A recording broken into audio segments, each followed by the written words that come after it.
orang tua tuh harus wajib membiarkan anaknya main game. Oh jadi Kak Wisnu ini kalau bergaul nih berdasarkan The Sims atau gimana nih kan? Salah satu yang pertama saya kenal sih sebenarnya main sweeper sebenarnya. Main sweeper. Iya. Sejauh mana sih Kak concernnya kakak-kakak di sini tentang kekerasan dalam video game?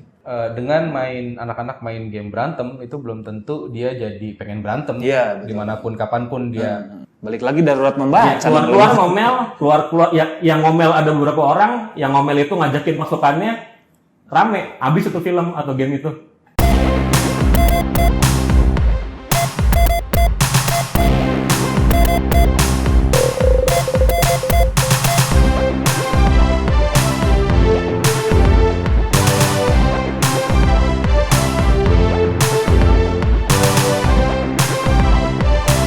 Gua kalau opening udah dulu susah.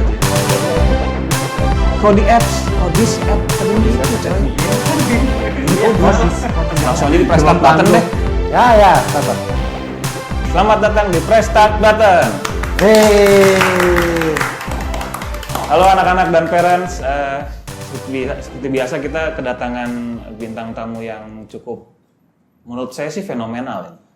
Fenomenalnya karena jarang-jarang ada di episode kita, yaitu Kak Wisnu Sanjaya. Oh, saya yang jarang-jarang. Oh, jarang. Iya. Oh, saya jarang. Selaku Oke. CEO di Kode, oke. Dan seperti biasa kita ditemani oleh senior game developer yang selalu setia menemani kita. Ada Kak Krisna di sini. Oh, baru tahu. Dan Kak Dion. Oh ya. Salam.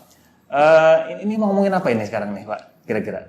Ini Yang jelas video game, Pasti. gitu. Kayaknya lebih coba ke waktu kecil kita sering banget dilarang untuk main game. Nah, itu gitu tuh. mau curhat kayaknya kita ya. Kayaknya lebih banyak ke curhat kalau Mau curhat sekarang. tentang zaman kita dulu ya. Iya. Oke. Sebenarnya kalau misalnya anak-anak itu main video game tuh gimana sih? Apakah dilarang? Apakah dibatasi? Gimana? Kira-kira? Mulai siapa nih? Ya. Sio dulu lah, Sio. Oke. CEO dulu silakan. Jadi yang pasti tuh pertama-tama biarin yang untuk orang tua ya. Ini untuk orang tua. Orang tua tuh harus wajib membiarkan anaknya main game. Pakai tapi ya anak-anak juga harus bertanggung jawab sama waktunya. Karena apa? Karena sebagai orang tua kita juga harus sadar kalau yang namanya anak-anak kan punya hak buat bermain ya. Bener kan? Betul. Tapi kalau buat anak-anak sendiri juga jangan lupa ada yang namanya kewajiban buat belajar. Iya. Nggak cuma main doang. Biasanya problemnya di situ tuh problemnya. Problemnya itu adalah orang tua nggak ngizinin anaknya main, terus kemudian anaknya yang udah main lupa buat belajar. Iya. Makanya karena hal itu terjadi, jadi orang tua tuh tidak sreg kalau ngelihat anak-anaknya main game, terus kemudian anak-anaknya nilainya jelek. Makanya hal-hal kayak gitu tuh yang jadi stigma kalau kata Kak Jaki. Iya. Stigma di masyarakat. Jadi video game itu dicap jelek karena hal itu. Iya. Karena anak-anak tidak membatasi waktunya dan tidak bertanggung jawab akan hobinya sendiri. Gitu kan. Oke, itu cocok juga tuh kita bahas hari ini tuh. Selalu saja ada stigma negatif akan video game, terutama pada orang tua gitu. Nah, sebetulnya yang kita tahu juga video game itu banyak sisi positifnya ya. Kira-kira menurut Kak Wisnu sendiri, sisi positif dari bermain video game itu seperti apa sih? Kalau untuk anak-anak. Sisi positif bermain game untuk anak-anak. Kalau dari saya pribadi dulu saya itu main game, saya sudah pasti belajar bahasa Inggris itu udah pasti. Iya. Belajar motorik untuk belajar refleks itu udah pasti. Itu mainstream sekali Pak ya? Mainstream sekali, tapi lebih kalau untuk pengalaman saya sendiri, lebih personal lagi. Lebih personal lagi ini adalah saya main game itu, contoh misalkan sisi positif dari saya main The Sims. Saya di game The Sims itu saya belajar untuk gimana caranya untuk berinteraksi dengan sesama manusia, sesama orang, sesama teman lah. Kita nggak bisa yang namanya kenal sama orang tuh langsung tiba-tiba langsung deep conversation, nggak bisa dong. Atau tiba-tiba misalkan jadi teman dekat, nggak bisa. Semua ada tahapannya. Pertama misalkan kita ngobrol-ngobrol santai dulu, habis itu pelan-pelan kemudian kita ajak udah mulai jalan gitu misalkan. Kemudian baru kita bisa kenal lebih dalam ke dia. Dengan cara kita pelan-pelan ngobrol seperti itu di game The Sims ya, kita tahu pelan-pelan nanti muncul tuh ke unlock yang namanya apa sih istilahnya kalau di The Sims traits ya kalau nggak salah. Jadi sifat-sifat dia tuh mulai muncul satu persatu. Kita mulai tahu gitu. Oh jadi Kak Wisnu ini kalau bergaul nih berdasarkan The Sims atau gimana nih kan? Kebetulan Benar-benar diaplikasikan ke dunia nyata dari video game atau gimana nih? kebetulan bisa diaplikasikan.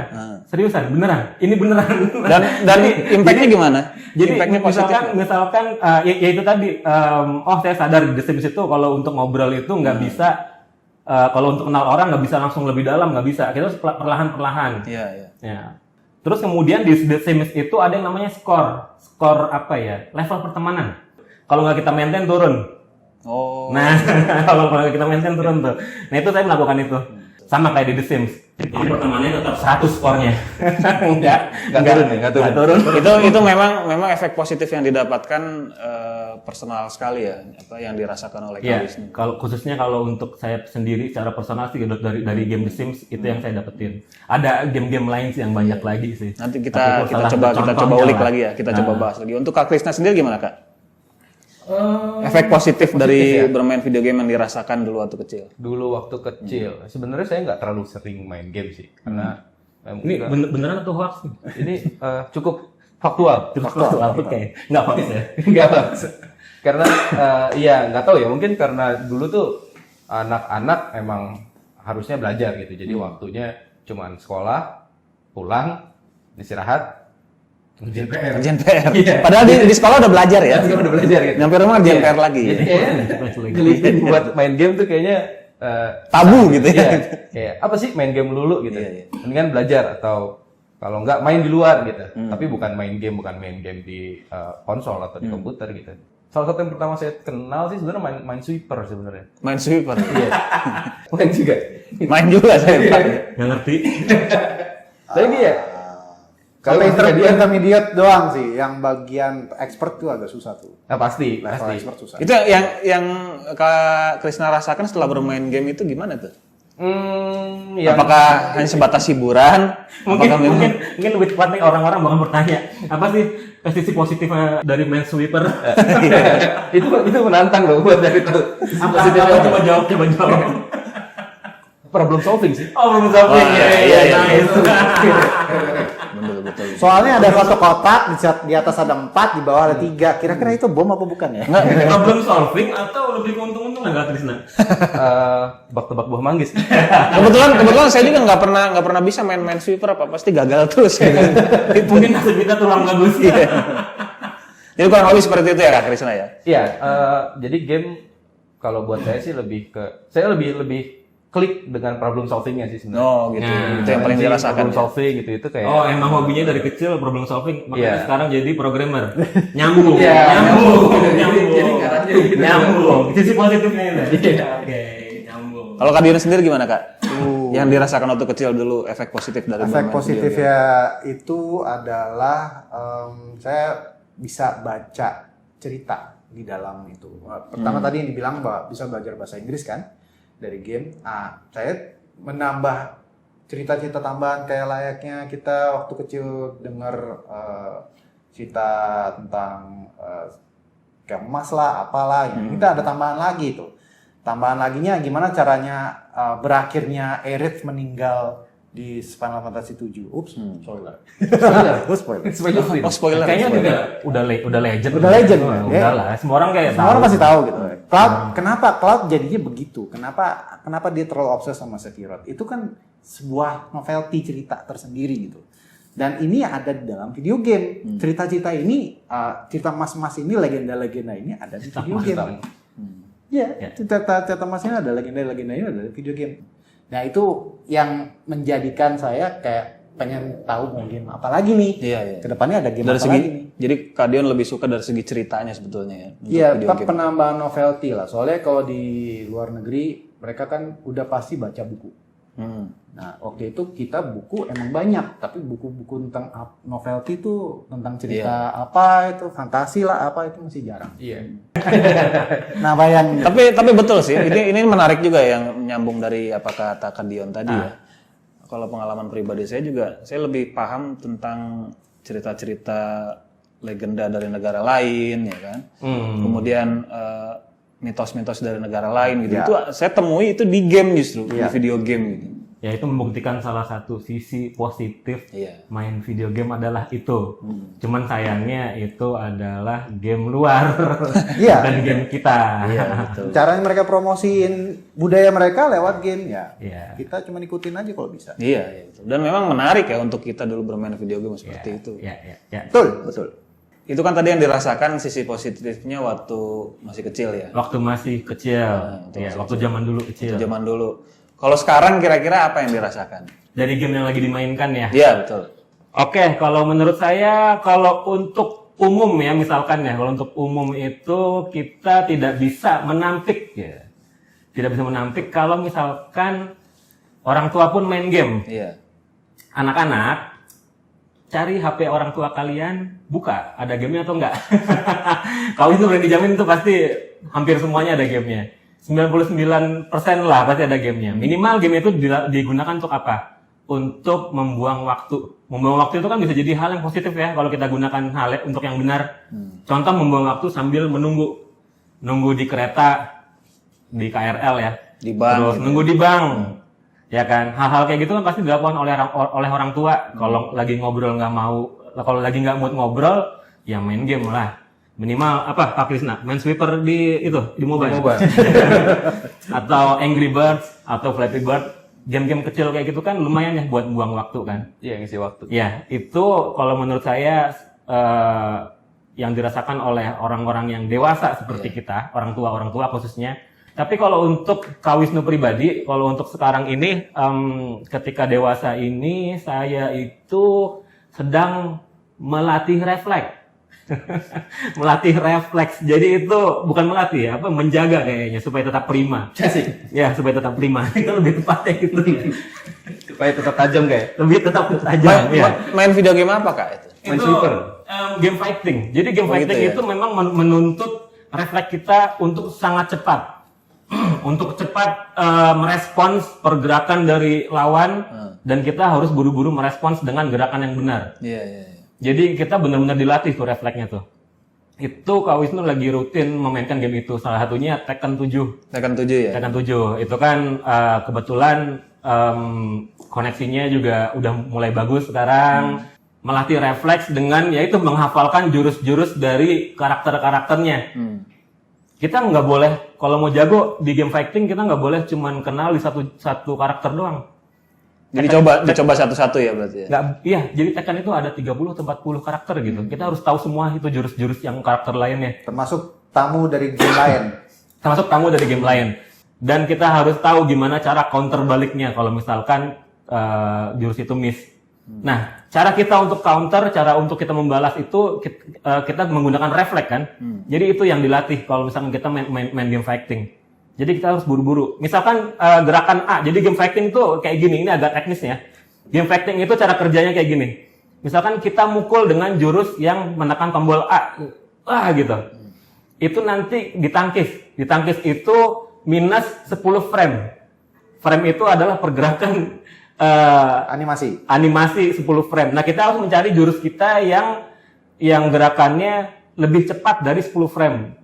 Atau 10 frame itu sendiri. Jadi kita harus hafal. Gerakan A ini ini baru denger ya. Apa, gitu. Ini pembahasan begini terus terang saya baru denger dari seorang video game developer gitu. Ini membuat game nggak jadi terasa kayak main game. coba Kak Wisnu coba dilanjutkan tadi. Misalnya kita nangkis itu 10 frame. Ya kan? Gimana caranya kita cari gerakan yang kurang dari itu gitu. Yang lebih cepat dari 10 Yang lebih frame cepat gitu. dari itu. Cuman contohnya gimana tuh? nih si Paul nih di Tekken 7. Dia melakukan gerakan yang wah gitu, yang lonjok itu kan. Itu gerakannya damage-nya gede tapi lambat. Iya. Tapi ketika ditangkis itu minusnya banyak. Jadi kita harus kesalahan dia harus buru-buru kita hukum. Itu namanya punish di game fighting. Itu istilah dalam game. Itu terjadi bukan hanya Tekken, di Street Fighter juga ada. Street Fighter juga. Virtua Fighter juga ada. Game fighting. Game fighting tuh memang melatih refleksnya, itu yang Kak Wisnu lakukan. bukannya ada problem dengan refleks saya, enggak. Tapi saya senang melatih refleks saja gitu, senang gitu. Kalau menurut saya pribadi sih bukan hanya refleks, tapi kalau game fighting itu lebih ke timing ya. Refleks, timing, mata. Iya, iya. Respon mata kan, Iya, kan. Respon mata itu benar-benar harus setajam mata elang gitu, benar-benar. Apalagi kalau yang pro, wah yang pro tuh nggak cuman Kak Wisnu tuh cuman bisa satu karakter, Ling Xiaoyu. Ya. udah. Kalau yang jago tuh 50 karakternya bisa dipakai. Mau milih karakter random pun dia bisa make. Nah kalau Kak Dion sendiri seperti apa? Sekarang ini sisi positifnya adalah pengajaran ya, lebih ke arah akademis. Jadi referensi mungkin ya gitu. Iya, jadi referensi yang diberikan dalam video game akhir-akhir ini, mereka mempunyai referensi yang lebih dalam lagi gitu. Ada satu yang saya lagi main sekarang ini adalah versi serinya Horizon Zero Dawn. Episode berikutnya adalah Horizon Forbidden West. Nah, di situ dia membuat beberapa referensi-referensi dari suku-suku yang benar-benar bukan suku yang zaman dulu. Ini membuat suku baru gitu. Etimologinya yang baru, sistem sosiologinya baru. Jadi seperti membuat dunia baru ya, Pak? Memberi dunia baru. Kalau kita lihat itu ada unsur saintifiknya, ada unsur sainsnya di dalam itu semua gitu. Saya melihat visualisasi gameplaynya itu luar biasa. Ada setting cahaya. Yang saya suka dari Horizon Zero Dawn adalah mungkin beberapa game-game konsol yang baru-baru ini mereka bisa membuat foto frame terus ditampilkan dalam sosial media. Contoh ada satu adegan dia lagi ada satu robot. Horizon Zero Dawn wujudnya robot kan. Robot wujudnya dinosaurus, terus karakter jagoan ini kita bisa pose untuk melakukan adegan ini. Itu dia mengkode Jurassic World ya. Jadi dia mengkode Jurassic World gitu. Nah, itu ada unsur hiburan, orang-orang jadi tahu pop culture-nya yang ada sekarang. Terus ditambah kita bisa tahu komposisi cara membuat foto dalam game tuh game gimana gitu. Jadi untuk Kak Dion sebagai pengajar atau dosen di bidang video game itu sangat membantu sekali untuk menambah referensi ya? Sangat. Jadi referensi yang diutamakan di Horizon Zero Dawn tuh banyak dari segi user interface-nya, desain makanya kata. Kedua dari ceritanya itu sendiri. Terus ketiga karena gerilya itu yang pencipta Horizon Zero Dawn orang Belanda gitu ya. Ada unsur-unsur yang kok ini agak mirip-mirip Indonesia nih di sini. Kostumnya kah atau apanya gitu.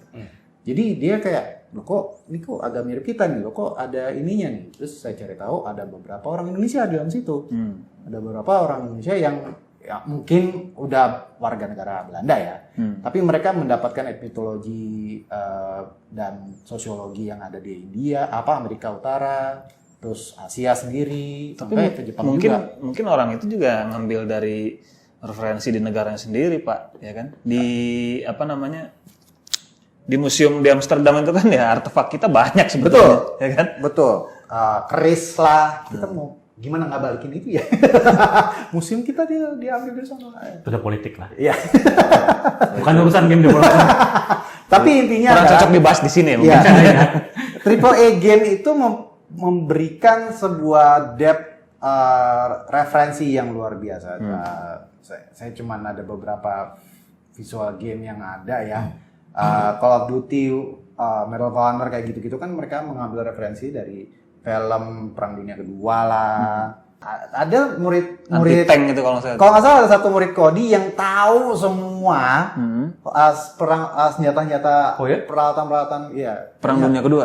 Perang Dunia Kedua. Wah, tuh dari video game itu kayak. Itu semua dari video game. Itu luar biasa. Siapa ya? Mbak Fitri tahu nggak kira-kira? Saya pernah. Kayaknya ada sih, kayaknya. Ada. Siapa ya itu? Nanti kita cari tahu ya. Dia tahu. Tapi memang betul Pak, kalau yang saya rasakan sendiri juga ya dari video game karena saya juga suka sejarah gitu. Dan yang berbau militer saya juga suka gitu. Itu dari video game kita lebih tahu banyak tentang sejarah militer atau bahkan militer itu sendiri. Yang kalau dulu tuh di PS4 Call of Duty World War II ya berarti ya. Saya sempat mainin sebentar itu cukup detail sih kalau kata saya itu dari segi sejarahnya gitu. Itu bisa jadi salah satu kelebihan video game dibandingkan media lain. Ya. Kita bisa nonton dokumenter Saving Private Ryan. atau film tentang tentang perang. Film tentang perang atau dokumentasi tentang perang. Cuman perbedaannya dokumentasi dan film Kita tidak ada interaksi di situ. Ya. bukan hanya itu saja. Jadi Ketika kita diamkan tetap berjalan. Tetap berjalan itu filmnya. Bener kan? Iya, betul. Tapi ketika kita dengan menggunakan video game untuk belajar, ya contohnya Kak Dion dan Kak Jaki belajar sejarah dari video game, kalau kita tidak menyimak, kalau kita tidak mencari tahu dan tidak mendengarkan itu ceritanya dan cerita-cerita aslinya itu game tidak akan berprogres kan. Jadi itu adalah salah satu kelebihan dari video game dibandingin media lain. Karena di video game itu kita harus mengerti konten yang di dalam gamenya itu untuk dapat berprogres. Berbeda dengan film yang bisa kita beli tiketnya di 21, di SX1. Kita ngerti nggak ngerti, nonton, jalan terus. Terus kita tidur pun selesai filmnya. Iya, Kalau game nggak bisa, kata tidur pun ya berhenti gamenya. Iya, betul. Ini menarik nih Kak. Kita sudah sampai ke permainan video game yang memang dikategorikan untuk orang dewasa ya, seperti tadi perang atau fighting gitu. Ini menarik kita bahas sejauh mana sih Kak concernnya kakak-kakak di sini tentang kekerasan dalam video game. Concern. Seberapa concern Kak Wisnu, Kak Krisna, Kak Dian tentang kekerasan di dalam video game? Mungkin dari Kak Krisna dulu silakan. Untuk anak-anak ya. Iya betul. Concern. Sebetulnya saya nggak terlalu concern untuk efek negatif main game berantem untuk anak-anak ya. Maksudnya saya pikir dengan anak-anak main game berantem itu belum tentu dia jadi pengen berantem. Dimanapun kapanpun dia di sekolah dia ketemu temen yang nyebelin terus dia ngajak berantem gitu. Saya pribadi sih nggak pernah lihat juga gitu dari kecil. Gak ketemu temen yang doyan berantem gara-gara dia sering main Street Fighter gitu. Jadi bisa dihadok ya. Ini nggak tukang berantem. nah, ya, kakak-kakak ini juga bukan tukang berantem. Padahal kakak yang ini beat 'em up gamer sekali gitu. Jadi Dan kakak-kakak di sini mungkin kalau dalam game fightingnya jago-jago mungkin saya yakin. kalah tekan terus.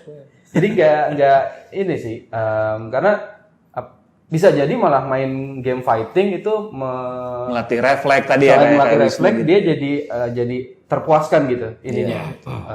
Misalnya dia ada unek-unek dia kesel dan dia akhirnya main game berantem itu jadi semacam apa namanya pelampiasan kali ya, apa bahasa itu yang lebih Blow off steam. ya Blow off steam. Soalnya kan mungkin ada beberapa parents yang paham juga dengan video game ini. Kayaknya video game ini kok banyak banget sih kekerasannya gitu. Ini saya jangan kasih dulu deh ke anak saya gitu. Ada yang begitu gitu. dari orang tua bisa membantu dengan memfilter gitu. Karena game sendiri juga kan sekarang sudah diklasifikasikan untuk kategori kayak film.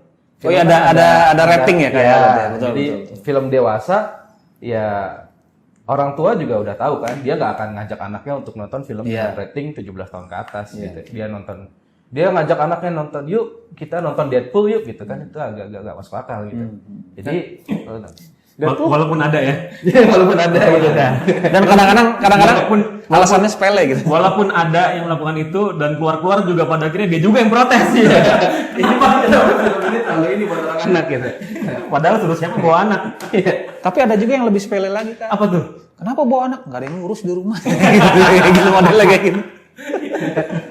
Iya, untuk game juga sama gitu. Game juga ada ratingnya dan game yang beat 'em up, yang fighting juga. Tekken ratingnya apa? Tekken itu teen. Berarti dari 13 kalau nggak salah Teen. ya. Tapi ketika ada karakter panda ngeluarin ngentut jadi mature.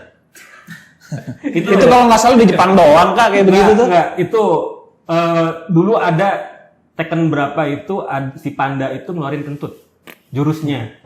Itu jadi mature. Itu sekarang entah kenapa kalau ada panda kentut jadi mature. Dulu masih teen. Teen lagi. Ini yang ngomong langsung produsernya. Oh gitu. Produsernya. Dari Namco-nya langsung. Kebetulan di Twitter ada yang nanya, kenapa panda tidak ada jurus ini lagi? Dia jawab begitu. karena kalau ada jurus ini lagi nanti jadi 21 plus. Nah, kalau nggak salah itu dari Tekken 3 Kak itu, ya. Itu belum. Itu masih tin kayaknya. Masih tin. Tapi balik lagi kalau misalkan untuk ngomongin rating dan keluarga, tiap keluarga kan beda-beda polisinya dan kebijakannya dan planning untuk anaknya beda. Iya, misalnya gini Kak. Jadi kayak ada parents yang, "Aduh, ini kayaknya gamenya unsur kekerasannya banyak banget nih, saya nggak kasih dulu deh ke anak saya," gitu. Itu gimana kalau kata Kak Wisnu? Ada yang begitu. Ada lagi, ya udah biarin. Nggak akan ngaruh juga kok ke anak gua. Ada yang begitu kan. Terus juga nanti dia bakal gede. Ada yang gitu kan. Balik lagi ke rating. Ke masing-masing keluarga. Oh iya. Mau gimana mendidik anaknya. Cara mendidik anak beda-beda.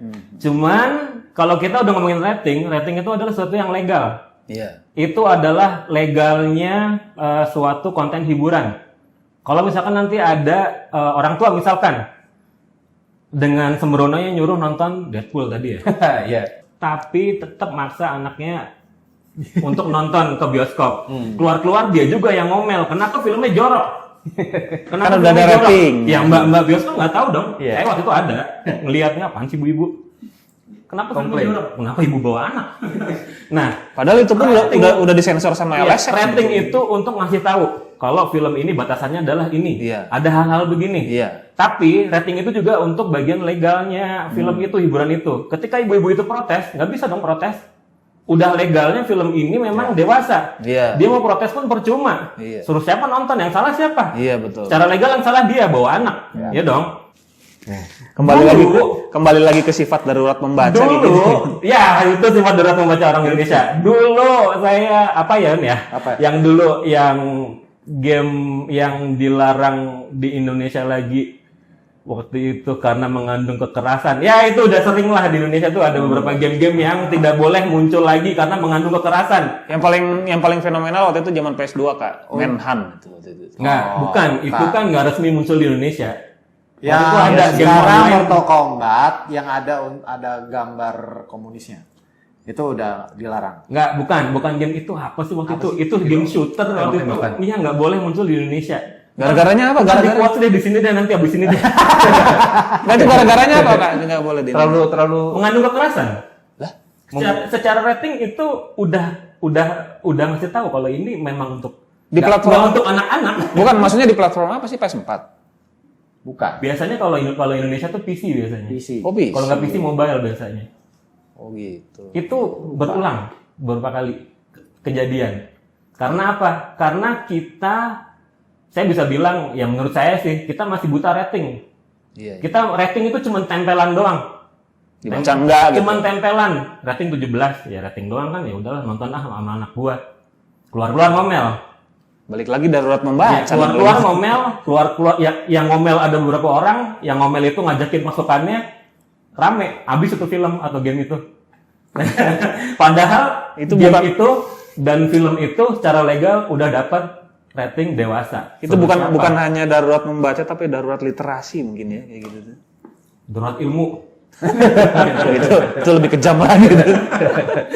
Itu sebabnya kita lagi ngomongin di sini gitu loh. Kita mencoba untuk ngasih tahu ke orang-orang untuk lihat game itu tidak terlalu, bukan hanya negatifnya doang, positifnya juga ada dalam membuat game. Nah, menurut kalian sendiri kalau misalnya ada kekerasan dalam video game yang harus parents lakukan seperti apa sih? Sebenarnya jujur sendiri nih, bagi pencinta game fighting, game-game yang temanya terlalu asserted violence itu tidak begitu suka. Dulu ada satu jurus finish him-nya itu ada animality. Jadi ada satu adegan di mana si pahlawan-pahlawannya berubah menjadi binatang, terus jagoannya dimakan. Itu salah satu yang tidak absurd.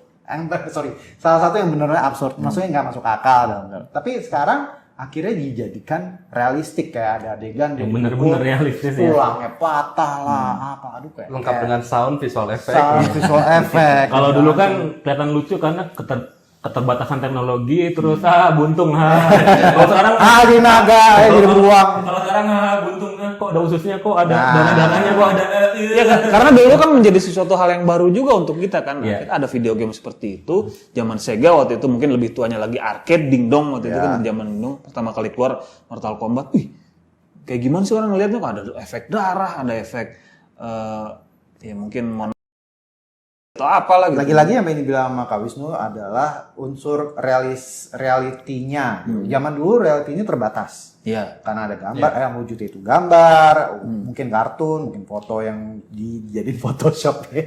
Belah belum masih berdiri. Iya. Walaupun game developer itu mau bikin realistis, tapi tetap tidak serealistis itu. Iya. Kalau sekarang kan Udah gampang banget realistis. itu menarik Kak, soalnya itu erat kaitannya dengan perkembangan teknologi ya kan. Beda dulu, beda sekarang. Dulu game seperti itu dan sekarang seperti ini. Yang saya ingin tanyakan, apakah parents harus memfilter terlebih dahulu untuk anak-anak? Karena kan Kak sekarang tahu sendiri kan, grafisnya seril itu gitu. parents tidak seril itu. Parents agak sulit untuk memfilter. Cuman yang lebih penting lagi, parents wajib mengerti hal yang kayak rating tadi. Iya. Harus ngerti, harus taat, harus ngikutin. Karena apa? Ini ya itu tadi balik lagi ya, itu rating itu nggak gitu dipedulikan di Indonesia. Udah jelas ratingnya mature, masih dipaksa anaknya untuk nonton. Itu aja sih kalau menurut saya sih, lebih ke hal sesimpel itu aja deh. Kalau itu udah kenal, pelan-pelan mereka bakalan aware. Kalau sekarang kan nggak aware sama sekali. Dari orang tuanya dulu berarti Kak. Dari orang tuanya aware. Iya. Terus dia mengajarkan ke anaknya gitu. Iya. Setidaknya parents tahu anaknya main game apa. Iya, betul. Jadi tidak lepas dari pengawasan Ya. Kak ya. Gitu. Kalau misalkan emang mungkin Kak Wisnu tadi juga bilang, ya biarin aja dia main yang action dikit, asal dia ngeliatin. Orang tuanya ngeliatin. Dia misalnya main GTA gitu. Terus di dalam GTA itu apa sih mature ya? GTA itu mature. Itu mature. Grand Theft Auto. Kita berperan sebagai penjahat di situ. Ya kan orang mau tahu caranya jadi penjahat gimana di dalam game itu. Simpelnya gitu kan. Developer juga mereka rasakan. Mau tahu cara penjahat, main game ini. Tapi di sini aja ya jadi penjahatnya ya. Jangan di luar asli Di gitu. dunia nyata jangan. Di gitu. luar nyata jangan, karena di dalam game itu dikasih tahu punishernya kalau misalkan dia gebuk orang sembarangan, polisi akan datang. Terus kita akan dipenjara, ada penaltinya. Ada itu ya. Jadi penjahat juga nggak boleh sembarangan ya. Iya, ya jadi nggak Susah boleh jadi penjahat di sembarangan. game ya. Karena ditunjukkan juga konsekuensinya kalau melanggar hukum ya seperti itu di situ Nah, kan. kalau misalkan parents yang ngerti akan hal itu, dia bisa jelasin atau nonton bareng Iya. anaknya main game apa gitu. Setidaknya dia bisa mengerti anaknya punya keterbatasan apa atau kelebihan apa, bisa tanya lagi sama orang tuanya. Betul. Kadian itu menarik juga kalau misalnya ada anak yang memang dia suka dengan game-game seperti itu gitu. Itu gimana caranya untuk parent supaya anaknya tetap main video game tapi tetap aman juga gitu. Supaya hobinya diakuin sama orang tuanya. Iya gitu. Jadi kan selalu nih orang tua nih stigma negatif terhadap video game Berarti gitu. ini tips buat Untuk anak-anak gitu. ngomong ke orang tuanya. Untuk ya. anaknya. Apa yang harus ditunjukkan oleh anak-anak? Jadi ini hal yang sebenarnya cukup mudah tapi jarang yang Tahu. bisa melakukan lah. Kayak gimana? Kayak gimana? Kayak itu dari saya deh. Kalau dari saya tuh, saya membuktikan dengan, "Mak, aku hobi main game nih, gitu. Beliin dong ini, beliin itu dong." Gitu. Dulu pertama kali kenal Nice. Tetris. Oh Tetris. Apaan tuh bunyi-bunyi? Apaan tuh bunyi-bunyi? Game watch apa? Handheld? Iya, gimbot. Gimbot. Apaan? Lu ada yang baterai kalau nggak salah. Iya, Yang baterai. ada suara-suara Tetris. aneh. Iya, Iya ya. Enggak, ada yang ngomong. Ya bego lu. Kalah bego lu. Nah, Itu mahal Pak sekarang. Oh, itu Barangnya mahal itu. Itu dulu ingat banget main ke rumah saudara, apaan sih itu? Tetris apaan? Ya itu gamenya Tetris. Oh, mau mahal enggak ah? Mau terus-terusan ngerengek. Pada akhirnya dibeliin gimbot yang lain. Yang bukan Tetris. Bukan Tetris tapi tetap seru sih. Gimbotnya kuning, buatan Nintendo juga. Lupa dia nangkep Ikan. bukan nangkep lebah. Nanti saya lupa judulnya apa. Kayak mirip Donkey Kong atau Popeye gitu. Mirip, lupa saya BN apa gitu. Iya benar. Lebah. Ya ada. Waktu itu sempat nemu hampir mau beli lagi tapi jelek kondisinya jadi saya nggak beli. Nah itu kan dibeliin kan. Lupa saya judulnya. Akhirnya setelah itu kenal yang namanya Video game. Enggak, Konsol. Kenal konsol. Iya. Nintendo. Wow, seksi kan? Wah keren nih Nintendo nih. Ada warnanya di TV lagi kan? Apaan nih Mak? Ini barangnya ini nih. Nintendo. Oh persis ini Jaki. Ya lagi dipantau. Udah biarin, cabut. Nih Nintendo nih, tapi ini Nintendonya Kajaki nih. Ini properti ini. Terus kayak gini. Kalau di Indonesia ada Nintendo, ada Spika. Tapi itu bootleg gitu Kak itu. dibahas episode lain aja lah. Atau biar orang lain yang bahas lah. Ini kayak gini nih. Ini taruh sini aja, Nintendonya. Nintendonya kayak gini. Ini saya dulu beli waktu dibeliin. Nggak mungkin beli sendiri, masih SD. Iya. Kelas 1, kelas 2, kalau nggak salah waktu itu ya. Kata orang tua saya, kata ibu saya, ntar kalau kamu juara 1, nanti kamu ibu beliin. Siap. Akhirnya juara 3. Tapi dibeliin nggak? Tapi dibeliin. Alhamdulillah kalau Tapi gitu. dibeliin. Jadi itu, terus kemudian Sega juga dibeliin tapi berbeda. Nggak mirip kayak Nintendo deh. Syaratnya beda lagi gitu ya. Karena beda. Oh enggak, kalau Sega sunat. Habis sunat mau beli Tamiya apa Sega? Ya Sega dong. Jelas. Iya benar. Jelas. Berikutnya PlayStation 1. Nanti kalau dapat sekolah negeri unggulan, kalau name-nya segini 39 atau 38 gitu. Kalau langsung diterima, oke, nanti ibu beliin. Kak Wisnu waktu itu nggak langsung diterima, cadangan. Tapi cadangannya dekat, cadangan 5 apa 10 besar lah, dekat, pede dong. Nah, akhirnya dibeliin karena akhirnya masuk, ya kan? Ya di situ deh. Terus masih mirip juga kejadiannya PS2. PS2 itu nanti kalau masuk IPA dibeliin, giliran masuk jeng IPS. Nggak mau tahu pokoknya beliin, nggak mau tahu. Gue udah jadi gamers pokoknya beliin, aku udah jadi gamers pokoknya beliin, gue nggak mau tahu. Jadi kalau Wisnu itu akhirnya dibeliin. Nah, inti dari Nintendo PS1 sama PS2 ini adalah kita bisa memanfaatkan, kita bisa membuktikan ke orang tua kalau kita tuh gamers yang bertanggung jawab dengan hobi kita. Jadi gimana tipsnya supaya gamers bisa membuktikan ke orang tua atau ke masyarakat umum? Ya kita harus buktiin dong ke orang tua. Buktiin kalau kita tuh beneran produktif dan positif. Salah satunya tadi dengan pancingan ranking, Kak Wisnu langsung bersemangat nih buat belajar, walaupun sebenarnya pas-pasan sih belajarnya. Tapi alhamdulillah dapat aja kalau dipikir-pikir. Itu kita harus buktiin ya dengan main game saya juga tetap belajar. Dengan main game saya juga belajar gambar loh, karena waktu itu gambarnya bagus. Dan ikutan kompetisi berkali-kali walaupun nggak jarang banget juara 1 tapi tetap aja menang. Nah itu salah satu cara ngebuktiin. Kita harus ngebuktiin kalau kita tuh nggak main game cuman buat ngebuang waktu tapi buat produktif. Itu wajib buat kita buktiin. Nggak boleh cuman main game buat buang waktu, cuman buat menghilangkan bosan. Nggak lah, itu udah nggak zaman main game kayak gitu. Jadi main game tuh sebagai gamers kita tetap harus bertanggung jawab. Itu penting banget itu. Nggak boleh terlewatkan, tetap harus bertanggung jawab, tetap harus produktif, tetap harus bisa membuktikan ke orang tua kalau saya tuh memang gamers, tapi saya akan bertanggung jawab dengan hobi saya. Nah, itu dari Kak Wisnu tadi. Untuk Kak Krisna seperti apa Kak? Tips untuk anak-anak. Yang normal-normal udah terjawab sama Kak Wisnu sebetulnya. Tadi panjang ya, cuma Panjang. Itu normal sih. Orang tua memberikan syarat, anak coba memenuhi terus dikasih hadiah. Itu sebenarnya game sih. Itu jadi hal paling gampang. Oh iya, itu game juga. Itu game itu. Anggap sebagai sebuah permainan ya. Iya, Bisa jadi game tuh. Jadi Kita bikin apa game kayak gitu? dikasih challenge, anak berusaha mendapatkan berusaha mengatasi tantangannya dan dia dapat hadiah achievement PS4. Iya, PS5 sekarang ya. Iya. PS5. Iya. PS5. Ya itu ya kedengarannya gampang, tapi waktu dijalanin nggak gampang sih. Iya. Kedengarannya kayaknya Kak Wisnu. Ntar ada anak yang nonton tuh Kak Wisnu masuk IPS aja juga dibeliin PS2. Ada yang pengen lagi, ntar ada yang nge-record masih ke orang tuanya, mak ini tuh Kak Wisnu aja dapat PS2, masa saya dapat masuk IPS nggak dapat PS5. Kalau itu di luar tanggung jawab host itu ya berarti. Tidak pas. Itu tanggung jawabnya CEO Kodi kalau gitu.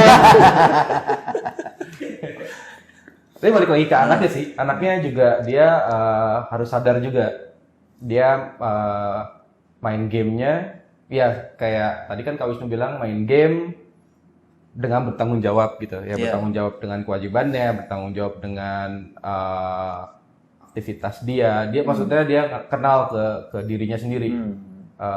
Kayak main game kalau udah terlalu lama kan sebenarnya kita ngerasa nih kalau udah kelamaan main game, cuman karena main gamenya seru banget jadi yang ntar dulu sekali lagi Iya. ntar dulu kayaknya nih masih ini nih gitu. Jadi kita harus belajar gitu untuk sadar sendiri yang oke, udah dulu gitu. Nah, kalau kita bisa kalau si anak ini bisa ngasih lihat dia bertanggung jawab sama waktunya gitu, orang tua juga ngelihat oh ini anak nggak terjebak ke dalam efek negatif Jadi game. dengan cara tanggung jawab sadar akan waktu pun itu menjadi hal yang positif di mata orang tua ya. Jadi jangan nunggu ibunya dulu yang nyamperin, Iya, yang betul. mandi, Betul. bapaknya yang nyamperin gitu. Jangan nunggu konsolnya diginiin nih. Belajar nggak? Ini kayaknya pengalaman pribadi nih. Berapa kali begitu? Oh gitu ya. Oh bener pengalaman pribadi. Berapa kali digituin? Jadi seperti itu ya Kak Krisna ya? Kalau dari Kak Dion sendiri seperti apa Kak? Panjang kayaknya. Bocoran kan dia. Kayaknya ada pengalaman pribadi juga kayaknya ini. Untuk game sendiri semua kemarin udah diomongin kan, saya nabung gitu, sampai akhirnya beli Sega Genesis sendiri, Nintendo kalau nggak salah waktu itu. Itu duit pribadi. Duit pribadi. Gue nggak pernah jajan. Nabung dari uang jajan kayaknya berarti ya. Kelas berapa itu? SD. SD. Dari SD. Bisa beli Sega. Beli Sega. Berarti uang jajannya gede Pak. Uang jajan gede ya? Uang jajan gede. Enggak, 2.000. 2.000 sih. 2.000 doang. Itu kelas berapa itu? Kelas 5. Mau udah kelas 5 deh. Itu zaman saya dulu uang jajan 500 perak Pak. Ah, iya. Ini 2.000. 2.000 hanya untuk itu gue nggak pernah gue jajan. 2.000. Nggak pernah. Saya 5.000 jajanin satu kelas. Ingat banget. Berarti ini uang setengah kelas. Iya betul jajannya. Berarti orang kaya Pak. Duit 2.000 nih untuk jajan. Setiap bulan dikasih. Tiap bulan dikasih 2.000. Itu nggak. Oh 2.000 itu untuk 1 bulan Pak? Iya, 2.000. Emang ngomongin sehari? Satu hari. Oh 1 bulan. Oh iya benar. Sebulan. Sama Pak berarti. Digaji 2.000. Nggak jadi berarti nggak jadi. Ralat tadi itu berarti. Digaji, gue kira 2.000 emang mahal katanya. Nggak, saya kira tadi sehari ya. Kita kira sehari. Mahal kalau seharian. Ya. 2.000 sebulan, gua nggak pernah jajanin, itu gue hitung-hitung sampai akhirnya lebaran. Nah, lebaran kan ada Angpau lagi tuh, ya kan? Tuh, cuma seratusan, 200-an. Nah, pada akhirnya sampai akhirnya dapat duit, saya kasih ke ibu saya, Mah, Dion udah ngumpulin segini, pecahin celengan, prong, segini bisa, boleh nggak beli Sega Genesis? Pas sampai sana kurang 10.000. Dibayarin. 10.000 tuh kayak kalau sekarang sejuta kan? Juta. Gue aja. Hah? Berapa ya? 200.000, 300.000 kali. 500 ribuan. Nah, 500 ribuan. lah. Kurang 10.000. Kalau boleh saya tanya Kak, itu Sega Mega Drive apa Genesis ya? Mega Drive. Ya Genesis itu 16 bit. Bukan, maksudnya Genesis yang versi Amerika atau Sega Mega Drive yang Jepang? Kayaknya yang masuk sini yang versi Amerika deh. Kayaknya yang masuk sini versi Amerika. Atau yang versi Hong Kong. Barangnya masih ada itu. Barangnya di rumah. Nah, itu dibahas episode lain lah. Itu kayaknya episode lain. Pengamat video game penasaran deh. Udah tenang aja lah itu. Nah, terus ditambah sama encinya waktu itu di Glodok. Belum bakar ya. Di Glodok. Encinya bilang, ini tambah 2 game deh. Tambah 2 game. Pilih gamenya apa aja. Ya udah yang pertama si Sonic. Pertama kali main adalah Sonic. Jelas lah. Jelas pasti. Sonic pertama kali. Kedua adalah Fatal Fury. Dibilang sama ibu saya, nanti ceritain ya gamenya apa. Yang Sonic, ibu saya tertarik. Yang Fatal Fury, ibu saya nggak tertarik. Yang iya, yang Sonic. Dan juga kontennya ceritanya agak dewasa loh Pak itu. Iya. Dan waktu saya pulang, saya sempat ada kejadian saya pulang dari sekolah. Udah mau siap-siap mau main game, saya lihat ibu saya lagi main Sonic. Berarti ibu Kadion gamer juga ya? Iya, jadi dia ini piye toh caranya gini. Jadi dia penasaran. Level berapa ya? Baru level 1. Baru level 1. Nyokap gue pulang-pulang mau tamat tuh Sensei ya. Saya Sensei ya, Nintendo. Bahasa Jepang. Iya, dia kan bahasa ngerti bahasa Enggak. Oh enggak. Enggak tahu entah kenapa tiba-tiba udah ada mawar-mawar jatuh stage-nya. Udah Alexis tamat ya. berarti itu. Iya. Udah tamat berarti. Aphrodite kan. Enggak, gue langsung, Mak gantian mah, awas. Species cancer. Gimana caranya bisa sampai situ? Ingat banget beneran. Pulang dari jemputan tau-tau, itu stage apaan Mak? Kok udah ada mawar-mawar jatuh? Berarti stage yang waktu Kak Wisnu mentok tuh udah lewat sama ibunya. Terus game kan berkembang, Genesis kan banyak banget gamenya. Jadi setiap kali ada lebaran atau ulang tahun, saya keluarin tabungan. Ibu saya bangga dalam satu hal, tapi balik lagi nih, nilai saya jeblok. Nilai saya jeblok. Jadi yang anehnya waktu udah mulai SMP kan udah mulai bahasa Inggris ya. Bahasa Inggris ternyata nilaiku bagus. Nilai saya bagus. Kedua, matematika saya juga bagus. Aneh tuh. Matematika saya bagus. Karena Kak Dion ngitung di game. Hitung duit. Gue udah itu, pokoknya gue harus tahu ini berapa. Jadi belajar manajemen duit dari kita nabung satu, kedua dari kita bisa belajar bahasa Inggris di dalam game itu. Start itu kayak gimana, tombol kayak gimana. Fast forward, tiba-tiba punya PS4. Ini gue ngomong dikarenakan itu semua duit dari hasil tabungan. Kayak Sega Genesis, Dreamcast, konsol yang saya punya ya. Sega Genesis, Sega Saturn, Sega Dreamcast, PS1, PS2, PS3, PS4. Oh, jadi kalau buat Kak Dion, dia sebagai gamer membuktikan ke orang tua. Saya tuh gamer, tapi saya mau bertanggung jawab untuk beli konsol gamer sendiri. Iya. Dengan cara menyisihkan uang jajan tadi. Minimal orang tua juga jadi tahu, oh ini anak serius ternyata. Iya. Udah biarin deh, kurang-kurang dikit nanti saya tambahin. Iya. Ya kan. Oh, tambahan lagi ya, orang tua ibu saya jadi gamer dikarenakan saya. Mungkin itu salah saya. salah saya 100%. 100% salah saya. Saya nggak yang ngasih tahu, mah ini ada Tetris. Itu ada game Tetris. Ya itu game orang tua. Pasti ya. Terus waktu saya Genesis masuk, mah ini ada kolom. Cari tahu aja. Sama game orang tua. Awalnya Kalau Tetris tuh Nintendo waktu itu Kak ya. Kalau Sega Genesis, Columns. itu 3 match game gitu yang ada warna-warna. Terus pas sampai Dreamcast ada namanya Cucu Train, aku lupa. Puyo Dungeon. Itu sama kayak kolom, bedanya jadi karakter aja. Dia main juga. Dia main juga. Dreamcast dia main juga. Terus sampai PlayStation, nah itu udah mulai cerita-cerita tuh. Anehnya, entah kenapa saya ada antusias untuk menceritakan Final Fantasy 7 ke ibu saya. Saya tertarik. Dia tertarik justru yang Final Fantasy 8. Mau tahu kenapa? Ada romantis. Romantika cerita. 7 nggak romantis ya? Hah? 7 nggak romantis. 7 nggak ada romantis. Lebih ke perang kayaknya itu Kak ya. Bukan, lebih ke tragis sih melihatnya kalau kita tahu ceritanya Final Fantasy 7 ya. Final Fantasy 8 itu kisah cinta dalam game. Novelty lagi kan. Saya ceritakan itu ke ibu saya. Antara Rinoa dan Squall tadi itu ya. Squall apa namanya asli? Tergantung dia mau gimana. Iya, Squall Leonhard kan. Iya. Terus Final Fantasy 9 saya mainin, saya cerita ke ibu saya, dia gitu tertarik. Intinya adalah ada komunikasi dari anak yang main gamenya ke orang tua. Dia ngasih tahu bahwa game-game yang dia Jadi kalau yang apa aja gitu. Betul yang dirasakan Kak Dion dampak positifnya sebagai gamers ketika dulu itu yang dilihat oleh orang tua, sisi positifnya tadi itu memanage uang jajan ya, menabung yang sampai akhirnya bisa membeli konsol sendiri. Kemudian komunikasi dengan orang tua, istilahnya tadi main game apa sih? Sini ceritain lagi gitu ya kayak berarti ya. Ceritain, dasarnya cuma gini, ceritain aja game yang lagi dimainin. Iya. Ceritain aja game yang atau karakter ya. Intinya sharing ke orang tua. Yes. Lebih dekat. Lebih dekat, erat. Dan dia anaknya orang tua yang nggak ngerti.